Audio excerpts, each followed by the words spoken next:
All right. This is not a video I plan to do, just a quick little rant. Ever since the Canon C50 was announced, I'm hearing a lot of noise, a lot of chatter online, and just want to see if anybody agrees with me. A lot of Canon people. Mind you, I shoot on Canon. I have the C80, I got the R5C, and I also have the C500 Mark II. So this is coming from a Canon shooter, just keeping it a buck. Talking about the C50, it's a FX3 killer. I think we need to stop with that, the narrative that Canon is catching up or is surpassed Sony, because the reality of the situation is that it hasn't happened. If you work in a professional environment, most likely, usually they're going to be asking for either Sony, they're going to be asking for Red or Arri, if you're shooting in a professional environment. And I'm talking network television, network, documentary, feature films.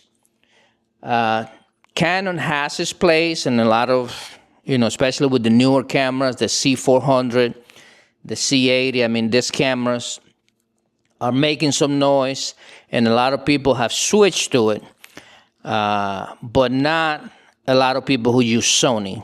Most likely, if you have an FX6, FX3, Burano, chances are, I haven't heard anybody anyway, who switch from one of those camera systems to either, the C80, the C400.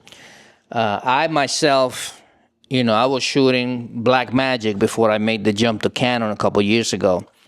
And I did that primarily because, the job that I was doing, I do mostly TV shows. I shoot about 4 or 5 shows for a studio down in Florida.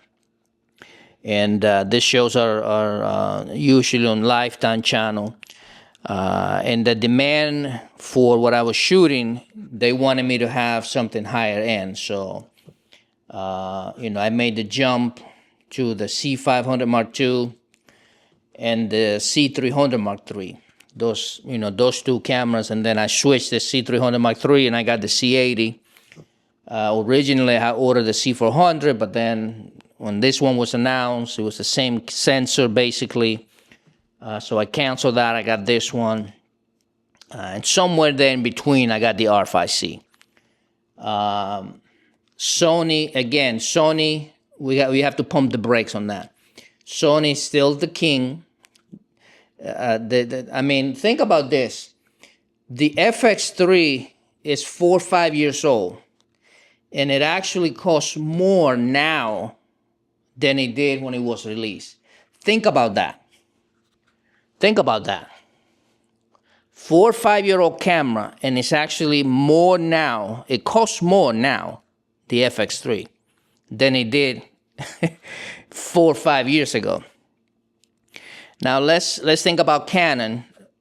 My camera, the C500 Mark II, 6 years ago, it was like $16,000 when it first came out. Now it's $5,000. You can get it brand new, go to B&H, brand new, $5,000.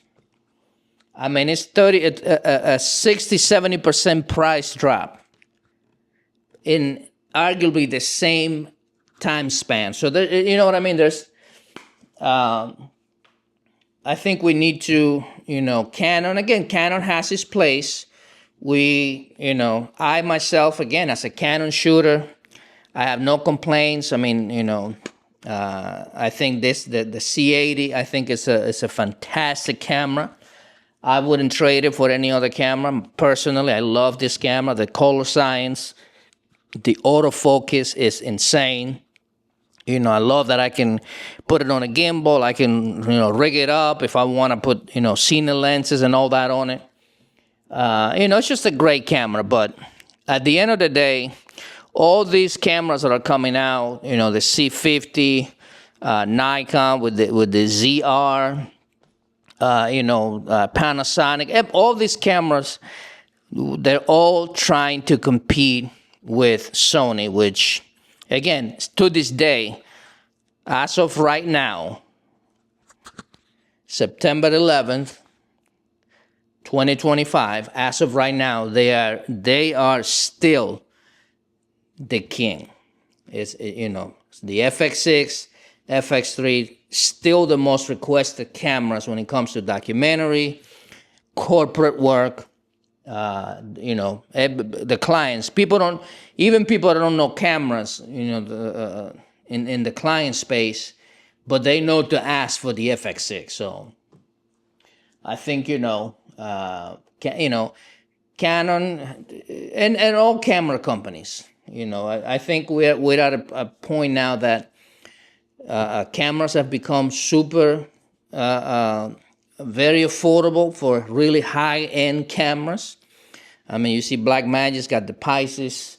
You can shoot 6K, you know, for $3,000, or you can go to the 12K for $5,000. I mean, you know, pretty much every camera manufacturer now has cameras that are affordable and that are cinema quality, you know, that you can use it pretty much in any environment. But at the end of the day, Sony still the king. So if you got, you know, I love to hear my colleagues, people that work in, you know, let me know in the comment. What do you think? What camera do you think is the number one camera? What camera do you use? What kind of work do you do? And, you know, let's connect. If you got a YouTube channel, drop your channel in the comment. I'll follow you. You follow me. And, you know, we'll keep it going. All right, that's it. It was just a quick little video. Thank you.